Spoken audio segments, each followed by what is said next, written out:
దైవజన్మ, నీ సర్వ శరీరాన్ని నియంత్రించేది నీ హృదయమే. హృదయము నిండిన దాన్ని బట్టే నోరు మాట్లాడుతుంది. హృదయం నిండిన దాన్ని బట్టే నీ కన్ను చూస్తుంది.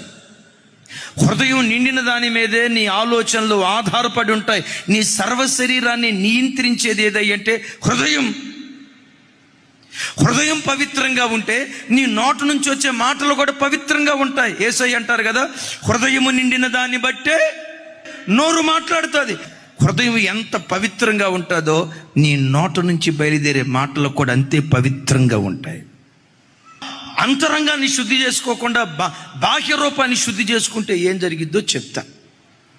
ఆయన 10 లక్షల రూపాయలు పెట్టి టేప్ రికార్డు కొనుక్కొచ్చాడు. ఆ రోజులో టేప్ రికార్డులు ఉండేవి కదా.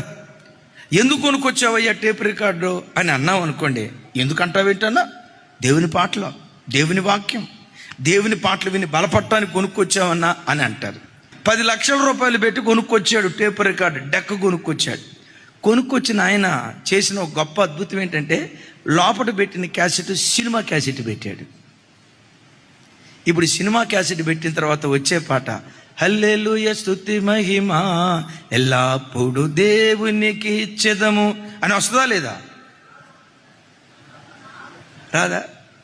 నువ్వు దాన్ని చూసి యేసు నామములో ఈ టేప్ రికార్డుకి మారుమనసు వచ్చునుగాక, నువ్వు దేవుని పాట తప్పితే సినిమా పాట నోరు అని అన్నావు అనుకో, ఆ టేప్ రికార్డుకు నోరుంటే అంటది, ఒరే మెంటలోడా, డెక్కలో ఏమీ లేదు, డెక్కలో ఏమీ లేదు, ఉన్నదంతా దేనిలో ఉంది?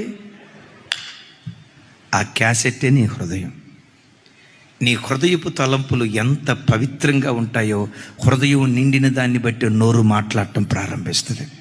అందుకనే క్రీస్తు బలిపీఠాన్ని చేరిన ప్రతి యవ్వన బిడ్డ హృదయాన్ని శుద్ధి చేసుకునే బిడ్డలుగా దేవుని కొరకు బ్రతుకుదు.